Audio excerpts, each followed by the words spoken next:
ನಮಸ್ಕಾರ. ಇದೀಗ ತಾನೇ ಬಂದ ರಾಜ್ಯದ ಮುಖ್ಯವಾದ ಮಾಹಿತಿಗಳು. ರಾಜ್ಯದ ಗೃಹಲಕ್ಷ್ಮಿ ಯೋಜನೆಯ ಅನರ್ಹರ ಪತ್ತೆಗೆ ಮುಂದಾದ ಸರ್ಕಾರ ತಾಂತ್ರಿಕ ದೋಷ ಸರಿಪಡಿಸಿ ಅರ್ಹರಿಗೆ ಹಣ ಜಮಾ ಮಾಡುವಂತೆ ಸೂಚನೆ. ಮೇ ತಿಂಗಳವರೆಗಿನ ಕಂತು ಬಿಡುಗಡೆ ಮಾಡಿರುವ ಸರ್ಕಾರ ಮತ್ತೊಂದು ಕಂತು ಶೀಘ್ರವೇ ಜಮಾ. ಈ ಜಿಲ್ಲೆಗಳಿಗೆ ಗುಡ್ ನ್ಯೂಸ್ ಕೊಡಲಾಗಿದೆ. ವಿಡಿಯೋನ ನೀವು ಸ್ವಲ್ಪ ಸ್ಕಿಪ್ ಮಾಡಬೇಡಿ. ವಾಟ್ಸಾಪ್ ಬಳಕೆ ಮಾಡುವವರೇ ಎಚ್ಚರ. ಮದುವೆ ಇನ್ವಿಟೇಷನ್ ಅಂತ ಲಿಂಕ್ ಬಂದ್ರೆ ಕ್ಲಿಕ್ ಮಾಡಿದ್ರೆ ನಿಮ್ಮ ಬ್ಯಾಂಕ್ ಖಾತೆಯಲ್ಲಿನ ಹಣ ಕಳೆದುಕೊಳ್ಳಬೇಕಾಗುತ್ತೆ. ಹೊಸ ಸ್ಕ್ಯಾಮು ಬಂದಿದೆ, ಏನು ಎಂಬುದನ್ನು ಕೂಡ ನೋಡೋಣ. ಇನ್ನು 201 ಲಕ್ಷ ಕೋಟಿ ತಲುಪಿದ ಭಾರತದ ಸಾಲ. ಸಾರ್ವಜನಿಕರಿಗೆ ಶಾಕಿಂಗ್ ಸುದ್ದಿ. 11 ವರ್ಷಗಳ ಲೆಕ್ಕಾಚಾರ ಬಿಡುಗಡೆ ಮಾಡಿದ ಕೇಂದ್ರದ ವರದಿ. ಎಲ್ಲ ಮಾಹಿತಿ ನೋಡೋಣ ಗೆಳೆಯರೆ. ಸಾಲ ಮತ್ತು ಬಡ್ಡಿ ಮನ್ನಾವಾಗಲಿ ಎಂದು ಮತ್ತೊಮ್ಮೆ ರೈತರಿಂದ ಪ್ರತಿಭಟನೆ. ರಾಜ್ಯ ಸರ್ಕಾರದ ವಿರುದ್ಧ ಬಿಜೆಪಿ ನಾಯಕರ ಆಕ್ರೋಶ. ಸಾಲ ಮನ್ನಾ ಮಾಡಲಾಗುತ್ತಾ? ಏನಿದು ಮಾಹಿತಿ ನೋಡೋಣ. ಇನ್ನು ಬಂಗಾರ ಪ್ರಿಯರಿಗೆ ಶಾಕಿಂಗ್ ಸುದ್ದಿ. ಮತ್ತೊಮ್ಮೆ ಗಗನಮುಖಿ ಆಗುತ್ತಿರುವ ಬಂಗಾರ. ಶ್ರಾವಣ ಮಾಸದಲ್ಲಿ ಚಿನ್ನದ ಬೆಲೆ ಏರಿಕೆ ಆಗುತ್ತಾ? ಬಂಗಾರ ಖರೀದಿ ಮಾಡೋ ಮುನ್ನ ನೀವೇನು ಮಾಡಬೇಕು? ಈ ಎಲ್ಲ ಮಾಹಿತಿ ಡೀಟೇಲ್ ಆಗಿ ನೋಡೋಕ್ಕೂ ಮೊದಲು ನೀವು ಸುದ್ದಿ9 ಯೂಟ್ಯೂಬ್ ಚಾನೆಲ್ಗೆ ಮೊದಲು ಬಾರಿ ಭೇಟಿ ಕೊಡ್ತಾ ಇದ್ರೆ ದಯವಿಟ್ಟು ಸಬ್ಸ್ಕ್ರೈಬ್ ಆಗಿ ಪಕ್ಕದಲ್ಲಿ ಕಾಣಿಸುವ ಗಂಟೆ ಕೂಡ ಒತ್ತಿದ್ರೆ ಕರ್ನಾಟಕದ ಮಾಹಿತಿಗಳು ನಿಮಗೆ ಸಿಗುತ್ತವೆ. ವಿಡಿಯೋಗೆ ನೀವು ಲೈಕ್ ಮಾಡಿ ಮತ್ತು ವಿಡಿಯೋ ಪೂರ್ತಿಯಾಗಿ ನೋಡಿ. ಬನ್ನಿ ಸ್ನೇಹಿತರೆ, ಎಲ್ಲ ಮಾಹಿತಿಗಳನ್ನು ಡೀಟೇಲ್ ಆಗಿ ನೋಡೋಣ. ಇದೀಗ ರಾಜ್ಯದ ಕಾಂಗ್ರೆಸ್ ಸರ್ಕಾರ ಗೃಹಲಕ್ಷ್ಮಿ ಯೋಜನೆಯ 31ನೇ ಕಂತು ಬಿಡುಗಡೆ ಮಾಡಿದೆ. ಹೌದು ಸ್ನೇಹಿತರೆ, ರಾಜ್ಯದ ಯಜಮಾನ್ಯರ ಬ್ಯಾಂಕ್ ಖಾತೆಗೆ ಮೇ ತಿಂಗಳವರೆಗಿನ ಕಂತನ್ನ ಸರ್ಕಾರ ಜಮಾ ಮಾಡಿರುವುದಾಗಿ ವರದಿಯಾಗಿದೆ. ಅಂದ್ರೆ ಜೂನ್ ಮತ್ತು ಜುಲೈ ತಿಂಗಳ ಕಂತು ಮಾತ್ರ ಬಾಕಿ ಇದ್ದು ಮೇ ತಿಂಗಳವರೆಗಿನ 31 ಕಂತು ಈಗ ಜಮಾ ಮಾಡಲಾಗಿದೆ ಎಂದು ಹೇಳಲಾಗ್ತಾ ಇದೆ. ಈ ಮೂಲಕ ಅರ್ಹ ಫಲಾನುಭವಿಗಳ ಬ್ಯಾಂಕ್ ಖಾತೆಗೆ 62,000 ಹಣ ಇಲ್ಲಿವರೆಗೆ ಹಾಕಿದಂತಾಗಿದೆ. ಹೌದು, ಇದೀಗ ರಾಜ್ಯಾದ್ಯಂತ 1,20,00,000 ಫಲಾನುಭವಿಗಳಿಗೆ ಜುಲೈ 16ರಂದು ಗೃಹಲಕ್ಷ್ಮಿ ಯೋಜನೆ 31ನೇ ಕಂತಿನ 2,400 ಕೋಟಿ ರೂಪಾಯಿ ಸರ್ಕಾರ ಬಿಡುಗಡೆ ಮಾಡಿದ್ದು, ಈಗಾಗಲೇ ಹುಬ್ಬಳ್ಳಿ, ಕಾರವಾರ, ಕೊಪ್ಪಳ, ಚಿತ್ರದುರ್ಗ ಸೇರಿ ಬೆಂಗಳೂರು ಮತ್ತು ಕೆಲ ಜಿಲ್ಲಾ ಫಲಾನುಭವಿಗಳಿಗೆ ಹಣ ಜಮಾ ಆಗುತ್ತಿರುವುದು ಬೆಳಕಿಗೆ ಬಂದಿದೆ. ನಿಮ್ಮ ಬ್ಯಾಂಕ್ ಖಾತೆಗೆ ಹಣ ಜಮಾ ಆಗಿಲ್ಲವೆಂದರೆ ಶೀಘ್ರವೇ ಜಮಾ ಆಗಬಹುದು ಎಂದು ಹೇಳಲಾಗ್ತಾ ಇದೆ. ಯಾಕಂದ್ರೆ ಸ್ನೇಹಿತರೆ, ದೊಡ್ಡ ಮೊತ್ತದ ಹಣ ಆಗಿರುವುದರಿಂದ ಹಂತ ಹಂತವಾಗಿ ಫಲಾನುಭವಿಗಳಿಗೆ ಜಮೆ ಮಾಡಲಾಗುತ್ತೆ. ಇನ್ನೀಗ ಗೃಹಲಕ್ಷ್ಮಿ ಯೋಜನೆಯ ನವೀಕರಣಕ್ಕಾಗಿ ಅಂದ್ರೆ ಮರುಪರಿಶೀಲನೆಗಾಗಿ ಇದುವರೆಗೆ ಸರ್ಕಾರದಿಂದ ಯಾವುದೇ ಅಧಿಕೃತ ಅಧಿಸೂಚನೆ ಹೊರಡಿಸಲಾಗಿರುವುದಿಲ್ಲ ಎಂದು ಹೇಳಲಾಗ್ತಾ ಇದೆ. ಅಂದ್ರೆ ಸ್ನೇಹಿತರೆ, ಮತ್ತೊಮ್ಮೆ ಅರ್ಜಿ ಸಲ್ಲಿಕೆ ಮಾಡುವ ಕುರಿತಂತೆ ಸರ್ಕಾರದಿಂದ ಇದುವರೆಗೆ ಮಾರ್ಗಸೂಚಿ ಆಗಲಿ ಆದೇಶವಾಗಲಿ ಪ್ರಕಟವಾಗಿಲ್ಲ. ಹಾಗಾಗಿ ಫಲಾನುಭವಿಗಳು ಆತಂಕ ಪಡುವ ಅಗತ್ಯವಿಲ್ಲ. ಹೌದು, ಇಂದು ಗೃಹಲಕ್ಷ್ಮಿ ಯೋಜನೆ ಅಡಿಯಲ್ಲಿ ತೆರಿಗೆ ಪಾವತಿ ಮಾಡುತ್ತಿರುವರು ಮತ್ತು ಮೃತಪಟ್ಟವರ ಬ್ಯಾಂಕ್ ಖಾತೆಗೂ ಹಣ ರವಾನೆ ಆಗುತ್ತಿರುವ ಬೆಳಕಿಗೆ ಬಂದಿದ್ದು, ಹಾಗಾಗಿನೇ ಸರ್ಕಾರ ಅನರ್ಹರನ್ನು ಯೋಜನೆಯಿಂದ ಕೈಬಿಡುವ ಉದ್ದೇಶದೊಂದಿಗೆ ಗೃಹಲಕ್ಷ್ಮಿ ಯೋಜನೆಯ ಫಲಾನುಭವಿಗಳಿಂದ ಮರು ನವೀಕರಣಕ್ಕೆ ಅರ್ಜಿ ಸಲ್ಲಿಕೆ ಮಾಡಲು ಕರೆಯಲು ಯೋಜಿಸಲಾಗಿದೆ. ಆದರೆ ಸಿಎಂ ಡಿಕೆ ಶಿವಕುಮಾರ್ ಅವರು ಈ ಬಗ್ಗೆ ಇನ್ನೂ ಯಾವುದೇ ಒಂದು ಅಧಿಕೃತವಾದ ಆದೇಶ ಹೊರಡಿಸಿಲ್ಲ ಸ್ನೇಹಿತರೆ. ಹೌದು, ಈ ಒಂದು ಹಿಂದಿನ ಡಿಕೆ ಶಿವಕುಮಾರ್ ಅವರು 2-3 ದಿನಗಳಲ್ಲಿ ಅರ್ಜಿ ಸಲ್ಲಿಕೆ ಪ್ರಕ್ರಿಯೆ ಪ್ರಾರಂಭವಾಗಲಿದೆ ಎಂದು ಮಾಧ್ಯಮಗಳ ಮುಂದೆ ಹೇಳಿಕೆ ಕೊಟ್ಟಿದ್ರು. ಈ ಒಂದು ಹೇಳಿಕೆ ಕೊಟ್ಟು 3-4 ದಿನಗಳು ಕಳೆದರೂ ಕೂಡ ಇದುವರೆಗೆ ಯಾವುದೇ ಅರ್ಜಿ ಕರೆದಿಲ್ಲ. ಅಂದ ಹಾಗೆ ಸ್ನೇಹಿತರೆ, ಮರು ನವೀಕರಣ ವೇಳೆ ಅಂಗನವಾಡಿ ಕಾರ್ಯಕರ್ತೆಯರನ್ನು ಕೂಡ ಬಳಸಿಕೊಳ್ಳಲಾಗುವುದು ಎಂದು ಸರ್ಕಾರ ಗುಡ್ ನ್ಯೂಸ್ ಕೊಟ್ಟಿದೆ. ಅಂದ್ರೆ ಕೆಲ ಫಲಾನುಭವಿಗಳಿಗೆ ಕಚೇರಿಗೆ ಹೋಗೋಕೆ ಆಗೋದಿಲ್ಲ. ಅಂತಹ ಸಮಯದಲ್ಲಿ ಮನೆ ಬಾಗಿಲಿಗೆನೆ ಅಂಗನವಾಡಿ ಕಾರ್ಯಕರ್ತೆಯರು ಭೇಟಿ ಕೊಟ್ಟು ಸ್ಥಳದಲ್ಲಿನೇ ಗೃಹಲಕ್ಷ್ಮಿ ಯೋಜನೆ ಮರುಪರಿಶೀಲನೆಗೆ ನಿಮಗೆ ಅರ್ಜಿ ಹಾಕಲಿದ್ದಾರೆ. ಅಂದ್ರೆ ಮನೆಯಲ್ಲೇ ಕುಳಿತು ಎಲ್ಲಾ ನವೀಕರಣ ಪ್ರಕ್ರಿಯೆ ಪೂರ್ತಿ ಆಗಲಿದೆ ಸ್ನೇಹಿತರೆ. ಹಾಗಾಗಿ ಫಲಾನುಭವಿಗಳು ಆತಂಕ ಪಡುವ ಅಗತ್ಯವಿಲ್ಲ ಎಂದು ಹೇಳಲಾಗ್ತಾ ಇದೆ. ಇನ್ನು ನಿಮ್ಮ ಬ್ಯಾಂಕ್ ಖಾತೆಗೆ ಗೃಹಲಕ್ಷ್ಮಿ ಯೋಜನೆ ಹಣ ಜಮೆ ಆಗ್ತಾ ಇದೆಯಾ? ಕಮೆಂಟ್ ಮಾಡಿ ತಿಳಿಸಿದ್ರಿಂದ ನಮಗೂ ಕೂಡ ಒಂದು ಉತ್ತಮ ಫೀಡ್ಬ್ಯಾಕ್ ಸಿಗುತ್ತೆ. ಈಗಾಗಲೇ ಕಾಂಗ್ರೆಸ್ ಸರ್ಕಾರ ತಾಂತ್ರಿಕ ದೋಷಗಳನ್ನು ಸರಿಪಡಿಸಿ 31ನೇ ಕಂತು ಕೂಡ ರಿಲೀಸ್ ಮಾಡಿದ್ದು, ಶೀಘ್ರವೇ ಈ ಒಂದು ಹಣ ನಿಮಗೂ ಕೂಡ ಜಮೆ ಆಗಲಿದೆ ಸ್ನೇಹಿತರೆ. ಈ ಬಗ್ಗೆ ಇನ್ನಷ್ಟು ಮಾಹಿತಿ ಬೇಕೆಂದರೆ ಕಮೆಂಟ್ ಅಲ್ಲಿ ಗೃಹಲಕ್ಷ್ಮಿ ಎಂದು ಕಮೆಂಟ್ ಮಾಡಿ. ಬನ್ನಿ ಗೆಳೆಯರೆ, ಮತ್ತೊಂದು ಮುಖ್ಯವಾದ ಮಾಹಿತಿಗೆ ಹೋಗೋಣ. ನೀವು ಕೂಡ ವಾಟ್ಸಪ್ ಬಳಕೆ ಮಾಡುತ್ತಿದ್ರೆ ಎಚ್ಚರ. ಹೌದು ಸ್ನೇಹಿತರೆ, ಇದೀಗ ರಾಜಧಾನಿ ಬೆಂಗಳೂರಲ್ಲಿ ವಾಟ್ಸಪ್ಗೆ ಬಂದಂತ ಮದುವೆ ಇನ್ವಿಟೇಷನ್ ಲಿಂಕ್ ಅನ್ನು ಕ್ಲಿಕ್ ಮಾಡುತ್ತಿದ್ದಂತೆ 9 ಲಕ್ಷ ರೂಪಾಯಿ ಹಣವನ್ನು ಒಬ್ಬರು ಕಳೆದುಕೊಂಡಿರುವುದು ವರದಿಯಾಗಿದೆ. ಸೈಬರ್ ವಂಚಕರು ಹಣವನ್ನು ದೋಚಲು ಏನೆಲ್ಲ ತಂತ್ರ ಉಪಯೋಗಿಸುತ್ತಾರೆ ಅಂತ ನೀವೇ ನೋಡಿ ಸ್ನೇಹಿತರೆ. ಈಗ ವಾಟ್ಸಪ್ಗೆ ಬರುವಂತಹ ಅಪರಿಚಿತ ಸಂಖ್ಯೆಯಿಂದ ಬಂದಂತ ಮದುವೆ ಇನ್ವಿಟೇಷನ್ ಲಿಂಕ್ ಅನ್ನು ಓಪನ್ ಮಾಡುತ್ತಿದ್ದಂತೆ ವ್ಯಕ್ತಿಯೊಬ್ಬರು 9,56,000 ರೂಪಾಯಿ ಹಣವನ್ನು ಕಳೆದುಕೊಂಡಿರುವ ಘಟನೆ ಬೆಂಗಳೂರಲ್ಲಿ ನಡೆದಿದೆ. ಹೌದು, ವಾಟ್ಸಪ್ಗೆ ಸಾಮಾನ್ಯವಾಗಿ ಮದುವೆ ಆಹ್ವಾನ ಪತ್ರಿಕೆ ಬರುವುದು ನೋಡಿದ್ದೇವೆ. ಆದರೆ ಇಲ್ಲಿ ಒಂದು ಅನ್ನೋನ್ ನಂಬರ್ ಇಂದ ಮದುವೆ ಆಹ್ವಾನ ಪತ್ರ ಬಂದಿದ್ದು, ಅದನ್ನು ನಂಬಿ APK ಫೈಲ್ ಕ್ಲಿಕ್ ಮಾಡುತ್ತಿದ್ದಂತೆ ಸರ್ಕಾರಿ ಅಧಿಕಾರಿಯೊಬ್ಬರು ಸೈಬರ್ ವಂಚರ ಮೋಸದಾಟಕ್ಕೆ 9,56,000 ರೂಪಾಯಿಯನ್ನು ಕಳೆದುಕೊಂಡಿದ್ದಾರೆ. ಹೌದು, ಮೊದಲು ಮೊಬೈಲ್ಗೆ ಒಂದು ವಾಟ್ಸಪ್ ಸಂದೇಶ ಬಂದಿದೆ.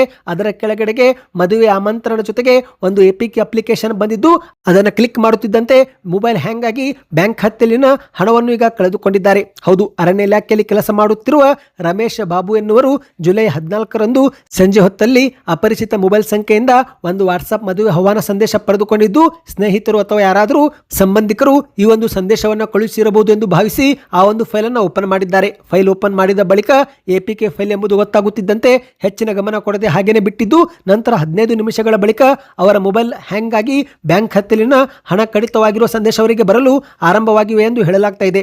ತಕ್ಷಣವೇ ಬ್ಯಾಂಕ್ಗೆ ಹೋಗಿ ಪರಿಶೀಲನೆ ಮಾಡಿದಾಗ 9,56,000 ಹಣವನ್ನು ವಿವಿಧ ಹಂತಗಳಲ್ಲಿ ವಂಚಕರು ತಮ್ಮ ಖಾತೆಗೆ ವರ್ಗಾವಣೆ ಮಾಡಿಕೊಂಡಿರುವುದು ಗೊತ್ತಾಗಿದೆ.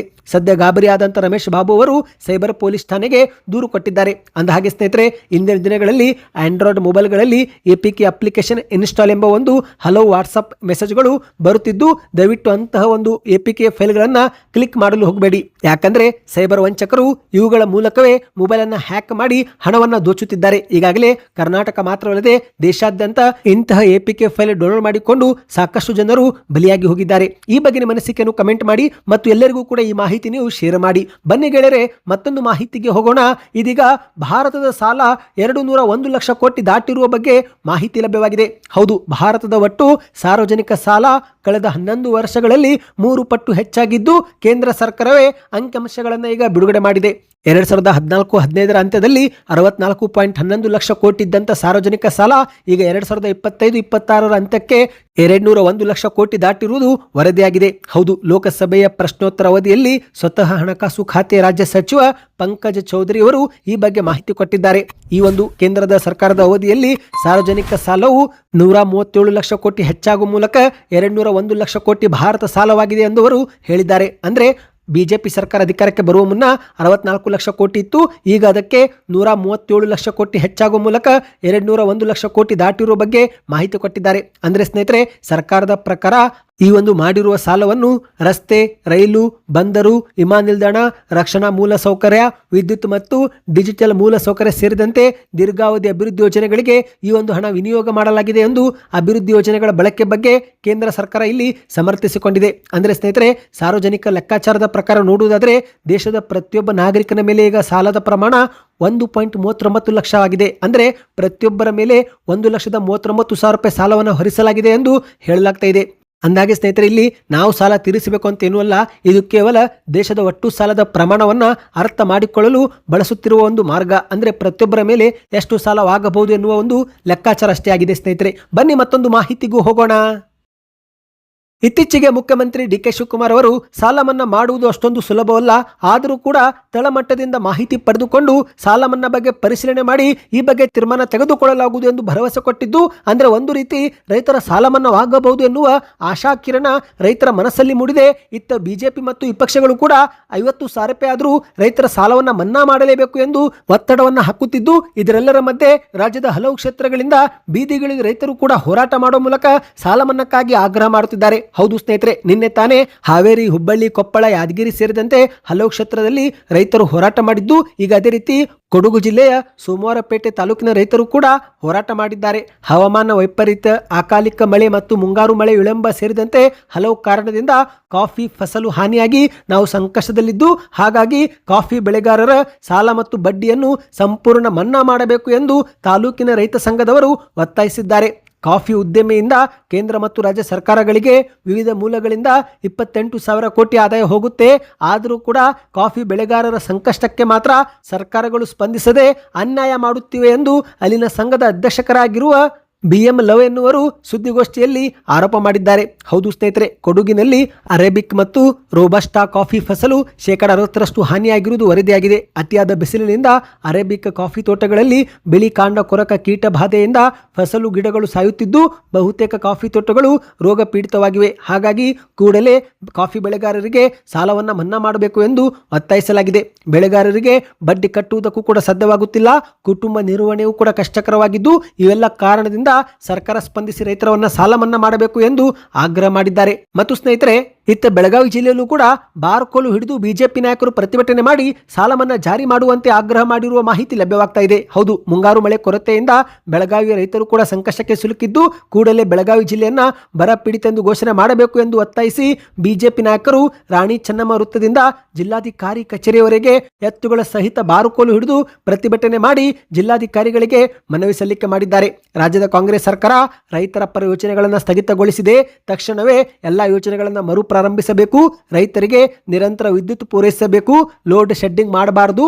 ಮಳೆಗಾಲದಲ್ಲಿ ಬೆಳೆ ಹಾನಿಯಾದ ರೈತರಿಗೆ ಪರಿಹಾರ ನೀಡೋ ಜೊತೆಗೆ ಕಳಪೆ ಬೀಜ ಮತ್ತು ಕಳಪೆ ಗೊಬ್ಬರ ವಿತರಣೆ ಆಗದಂತೆ ಕ್ರಮ ವಹಿಸಬೇಕು ಎಂದು ಆಗ್ರಹ ಮಾಡಿದ್ದಾರೆ. ಸಾಲ ಮನ್ನಾವು ಕೂಡ ಮಾಡಲೇಬೇಕು ಎಂದು ಒತ್ತಾಯಿಸಿದ್ದಾರೆ. ಸ್ನೇಹಿತರೆ, ನೀವು ಕೂಡ ಸಾಲ ಮನ್ನಾ ನಿರೀಕ್ಷೆಯಲ್ಲಿದ್ದರೆ ಕಮೆಂಟ್ ಅಲ್ಲಿ ಬೆಳೆ ಸಾಲ ಮಾಡಿದ್ರೆ ಯಾವ ವರ್ಷದಲ್ಲಿ ಸಾಲ ಮಾಡಿದ್ದೀರಾ ಕಮೆಂಟ್ ಮಾಡಿ. ಬನ್ನಿ ಗೆಳೆಯರೆ, ಮತ್ತೊಂದು ಮಾಹಿತಿಗೆ ಹೋಗೋಣ. ಬಂಗಾರದ ಬೆಲೆಯಲ್ಲಿ ಸತತವಾಗಿ 2ನೇ ದಿನದ ಏರಿಕೆ ಮುಂದುವರೆದಿದೆ. ಹೌದು ಸ್ನೇಹಿತರೆ, ನಿನ್ನೆ ಸೋಮವಾರ ಸ್ವಲ್ಪ ಹೆಚ್ಚಳವಾಗಿದ್ದಂಥ ಬಂಗಾರ ಇವತ್ತು ಜುಲೈ 21ಕ್ಕೆ ಮತ್ತಷ್ಟು ಏರಿಕೆಯಾಗಿದೆ. ಬೆಂಗಳೂರಲ್ಲಿ 22 ಕ್ಯಾರೆಟ್ 1 ಗ್ರಾಂ ಬಂಗಾರದಲ್ಲಿ 70 ರೂಪಾಯಿ ಏರಿಕೆ ಆಗುವ ಮೂಲಕ 13,220 ರೂಪಾಯಿ ಪ್ರತಿ ಗ್ರಾಮು ಬಂದು ತಲುಪಿದೆ. ಇತ್ತ 24 ಕ್ಯಾರೆಟ್ 1 ಗ್ರಾಂ ಚಿನ್ನದ ಬೆಲೆಯಲ್ಲಿ 76 ರೂಪಾಯಿ ಅಧಿಕವಾಗಿ 14,422 ರೂಪಾಯಿ ಆಗಿದೆ. ಅಂದರೆ 24 ಕ್ಯಾರೆಟ್ 10 ಗ್ರಾಂ ಬಂಗಾರ 1,44,220 ರೂಪಾಯಿ ಅಂತಾನೆ ಹೇಳಬಹುದು. ಇನ್ನು ಬೆಳ್ಳಿ ಬೆಲೆ ನೋಡುವುದಾದರೆ ಸ್ನೇಹಿತರೆ, 1 ಗ್ರಾಂ ಬೆಳ್ಳಿಯ ಬೆಲೆ 235 ರೂಪಾಯಿ. ಅಂದ್ರೆ ಬೆಳ್ಳಿಯ ಬೆಲೆ ಯಥಾಸ್ಥಿತಿ ಕಂಡು ಬಂದಿದೆ. ಯಾವುದೇ ಏರಿಕೆ ಆಗಿಲ್ಲ, ಇಳಿಕೆನೂ ಕೂಡ ಆಗಿಲ್ಲ. ಇನ್ನು ಈಗ ಶ್ರಾವಣ ಮಾಸ ಶುರುವಾಗಲಿದ್ದು, ಶ್ರಾವಣ ಮಾಸದಲ್ಲಿ ಚಿನ್ನ ಖರೀದಿ ಮಾಡಬಹುದಾ ಅಥವಾ ಮಾಡಬಾರದಾ ಎಂಬ ಪ್ರಶ್ನೆ ಇದ್ದು ಅದಕ್ಕೂ ಕೂಡ ಉತ್ತರ ಸಿಕ್ಕಿದೆ. ಹೌದು, ಶ್ರಾವಣ ಮಾಸವನ್ನು ಹಿಂದೂ ಮಾಸಗಳಲ್ಲೇ ಅತ್ಯಂತ ಪವಿತ್ರ ಮಾಸವೆಂದು ಪರಿಗಣಿಸಲಾಗುತ್ತೆ. ಈ ಒಂದು ಶ್ರಾವಣ ಮಾಸವನ್ನು ಶಿವನ ಆರಾಧನೆ, ಶಿವನ ಪೂಜೆಗೆ ಮೀಸಲಿಡಲಾಗುತ್ತೆ. ಈ ಒಂದು ಮಾಸದಲ್ಲೇ ಶಿವ ಮತ್ತು ಪಾರ್ವತಿಯನ್ನು ಪೂಜಿಸುವ ಮೂಲಕ ಸೋಮವಾರ ಅಥವಾ ಸೋಮವಾರ ವ್ರತವೂ ಕೂಡ ಆಚರಿಸಲಾಗುತ್ತೆ. ಶ್ರಾವಣ ಮಾಸದಲ್ಲಿ ಐಶ್ವರ್ಯ ನೀಡುವ ಲಕ್ಷ್ಮೀ ದೇವಿಯನ್ನು ಕೂಡ ಪೂಜಿಸುತ್ತಾರೆ. ಹಾಗಾಗಿನೇ ಹಲವು ಜನರು ಶ್ರಾವಣ ಮಾಸದಲ್ಲೇ ಚಿನ್ನ ಖರೀದಿ ಮಾಡುವ ಪ್ಲಾನ್ ಹಾಕಿಕೊಳ್ಳುತ್ತಾರೆ. ಅಂದಹಾಗೆ ಸ್ನೇಹಿತರೆ, ಕೆಲವು ಜನರು ಶ್ರಾವಣ ಮಾಸದಲ್ಲಿ ಚಿನ್ನ ಖರೀದಿ ಮಾಡಬಾರದು ಎಂದು ಹೇಳಿದರೆ, ಇನ್ನು ಕೆಲವರು ಚಿನ್ನ ಖರೀದಿ ಮಾಡಬಹುದು ಎಂದು ಹೇಳುತ್ತಾರೆ. ಆದರೆ ಜ್ಯೋತಿಷ್ಯ ಮತ್ತು ಶಾಸ್ತ್ರ ಧಾರ್ಮಿಕ ನಂಬಿಕೆಗಳ ಪ್ರಕಾರ ನೋಡುವುದಾದರೆ ಶ್ರಾವಣ ಮಾಸದಲ್ಲಿ ಚಿನ್ನ ಖರೀದಿ ಮಾಡುವುದನ್ನು ಸಂಪೂರ್ಣವಾಗಿ ನಿಷೇಧ ಮಾಡಿಲ್ಲ. ಅಂದ್ರೆ ಚಿನ್ನ ಖರೀದಿ ಮಾಡುವುದರಿಂದ ಅಶುಭ ಉಂಟಾಗುತ್ತೆ ಎಂದು ಕೂಡ ಎಲ್ಲೂ ಹೇಳಿಲ್ಲ ಸ್ನೇಹಿತರೆ. ಆದರೆ ಸಾಮಾನ್ಯವಾಗಿ ಶ್ರಾವಣ ಮಾಸದಲ್ಲೇ ಚಿನ್ನವನ್ನು ಶುಭ ಕಾರ್ಯಗಳಿಗೆ ಮತ್ತು ಹೂಡಿಕೆಗಾಗಿ ಕೂಡ ಖರೀದಿ ಮಾಡಿರುವುದು ನಾವು ನೋಡಿದ್ದೇವೆ. ನಿಮ್ಮ ಪ್ರಕಾರ ಏನು ಎಂಬುದನ್ನು ನೀವು ನಮಗೆ ಕಮೆಂಟ್ ಮಾಡಿ ತಿಳಿಸಿ. ಈ ಎಲ್ಲ ಮಾಹಿತಿಗಳು ಇಷ್ಟವಾಗಿದ್ದರೆ ಚಾನಲ್ಗೆ ಸಬ್ಸ್ಕ್ರೈಬ್ ಮಾಡಿಕೊಳ್ಳಿ, ವಿಡಿಯೋನ ಲೈಕ್ ಮಾಡ್ತಾ ಶೇರ್ ಮಾಡಿ.